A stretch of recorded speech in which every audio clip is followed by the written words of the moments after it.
Hi, son. I admit this is a little creepy. You're sitting behind me in two boxes that I can't do anything with yet. In a way, this is your memorial, because this is what it's all about for me. You know,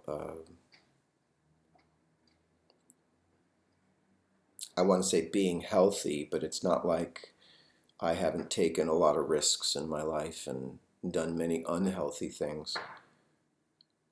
There's also that edge, that dangerous edge where you wanna feel things that are,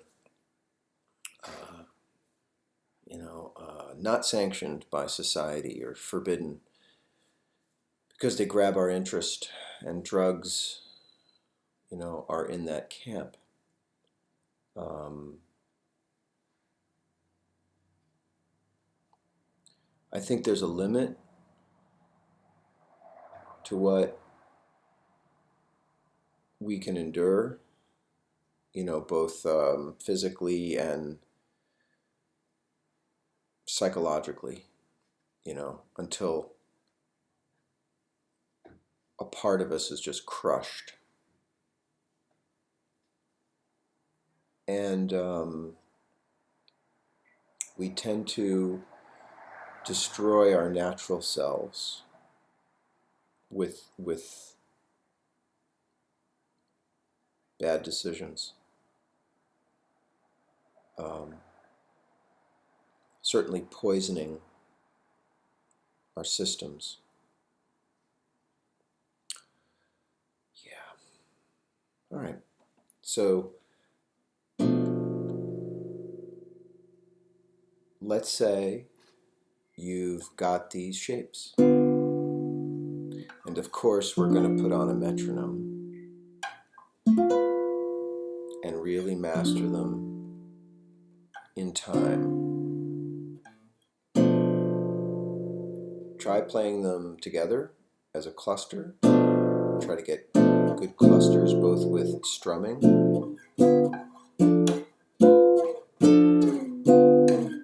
Because you can strum right across even all 6 strings and only hit those 3.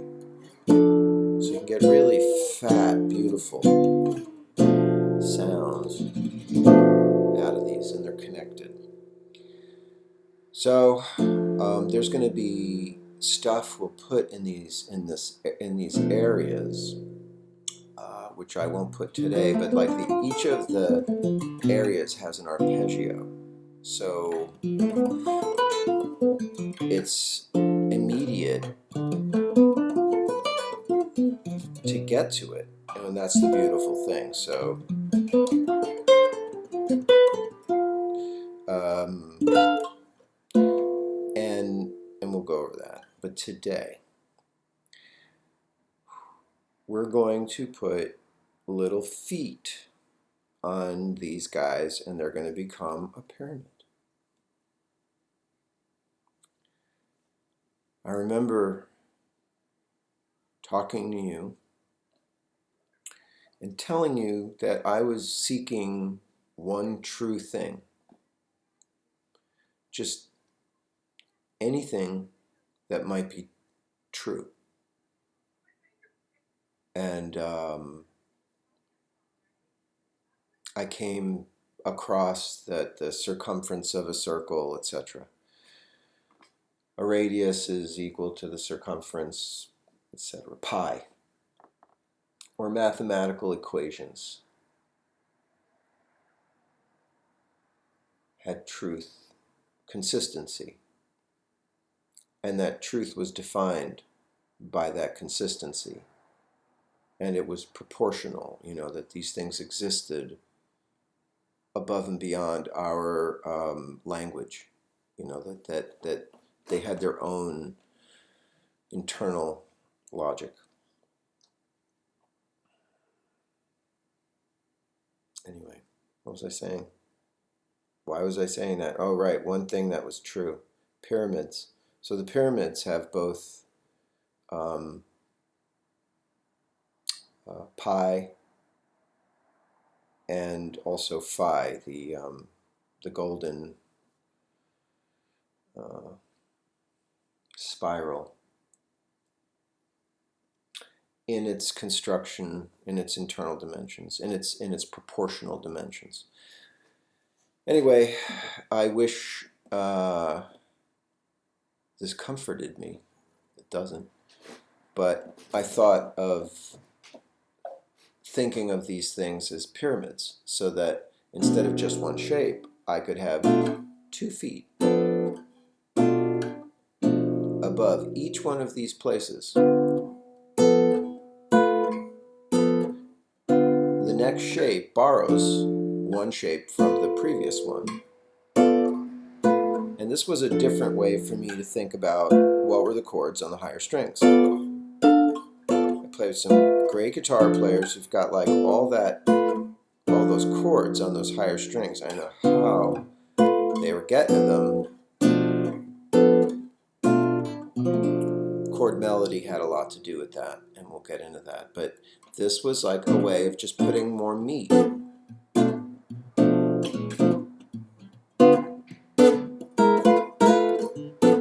and staying in that area. So it was locking that parental shape into this relationship with these higher shapes.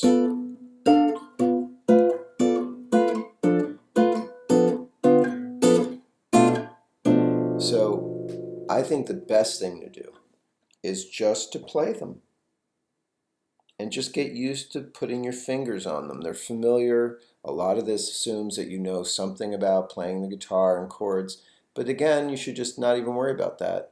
Just put your fingers on these things and let them start to feel good. Because that was the whole thing, that these things should fucking feel amazing. You know, that when you play them, they just, and then we'll put lines on them on top of these later.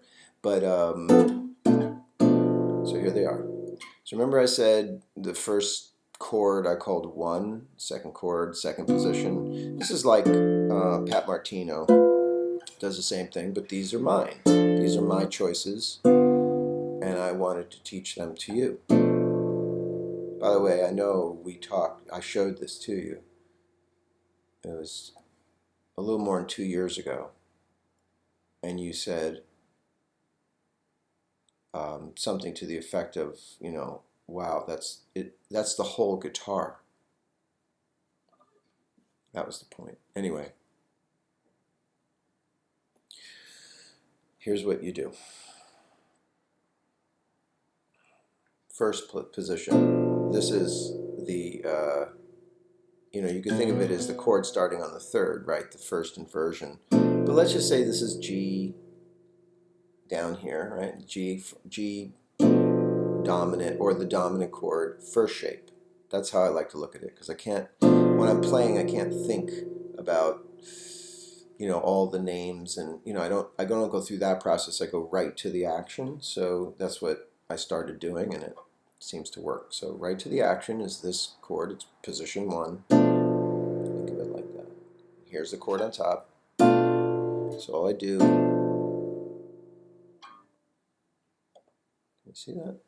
I could write these out. It's just the same chord with just the F put up there.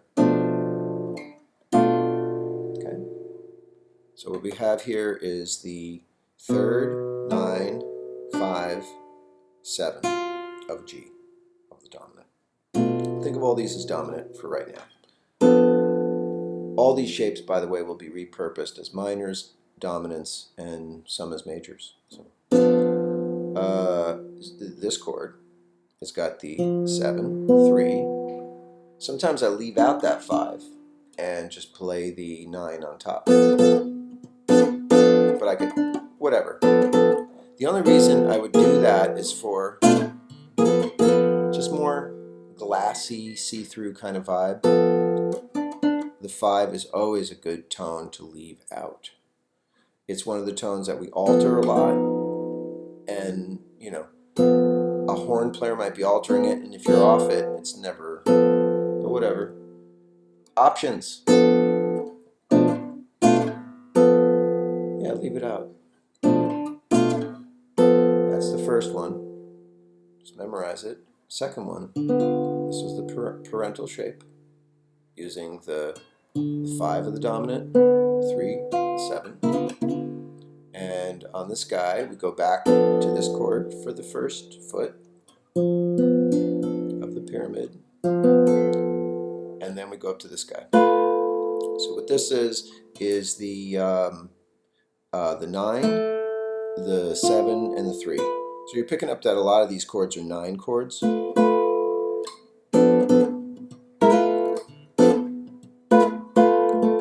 that tension is pretty heavy. That's the chord with the 5 thrown in. But I like it just like this. Okay. That pyramid.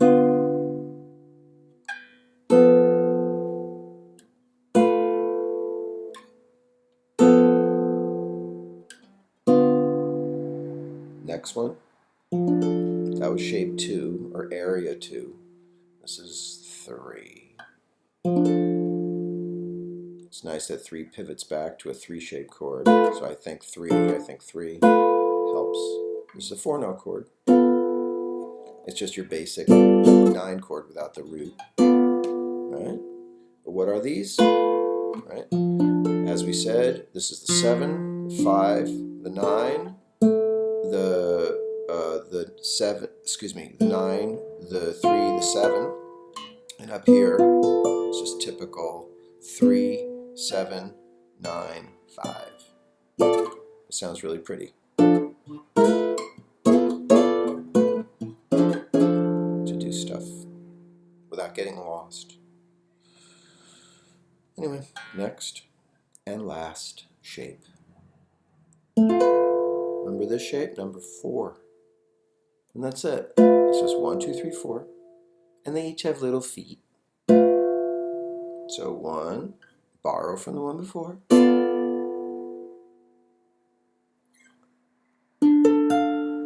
This is pretty much that thing, but reimagined a little bit more comfortably. Down here I could play like this, but it's... And this is something I wouldn't put, you know, that shape on. So here's the shape I use up in Topland, or wherever I encounter this. So for number 4, here's the parent shape, right? Borrow. Okay. 5, 9, 3. Sorry, 5, 9, 7. And if you wanted to throw the 3 in there, it's there. Or you can leave it out. Sweet. So let me just put these down for you with a metronome so that you know metronomes are important. I sound condescending. I don't know why that is. I talk like this to myself too, because it's often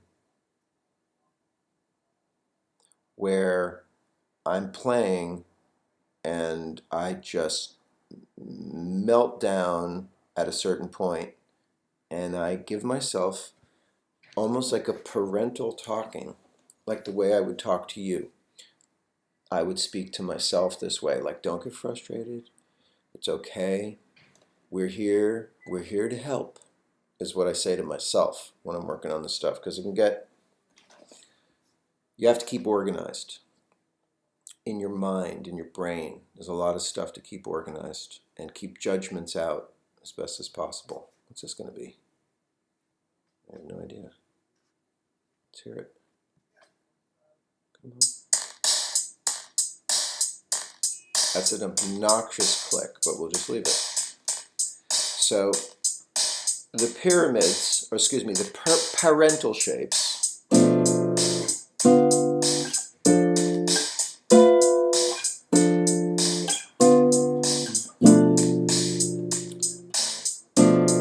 right?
good point. There's only 3 notes, so if I muff a note, it takes 30% of the richness out. So part of my motivation was to make simple chords that I could handle, but part of the responsibility is that I don't want to drop out anything of important, sonic value to the harmony, because I'm really using a minimal amount, and so I want to make sure that I can make it sound good. And again, the stuff starts to build up sonorically in the ear, and you start to hear, it's almost like a pad. And it starts to, I think it has like I'm not going to say a smell, but a wafting effect. All right, that's it. Parental shapes, and now add the feet. There's a lot of stuff that's going to build on this and lock together. But I realized that, like, instead of thinking of 3, 6, 9, 12, I don't think of 12 situations when I'm doing this, which is actually, occurring. I'm just thinking all G7.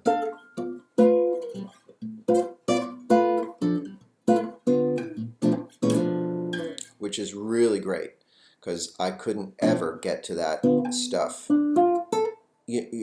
and know that it was all still G7. When chords start to change, this stuff speeds up. And so I needed a basis to just like relax, enjoy, do this with your eyes closed so that you can have a connection. Excuse me.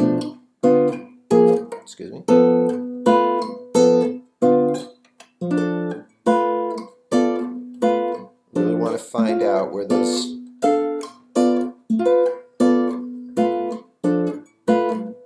things are, and use the metronome. God, I wish you were alive, because your hands were beautiful. Your hands are the only thing in your coffin that didn't look dead. Enjoy these.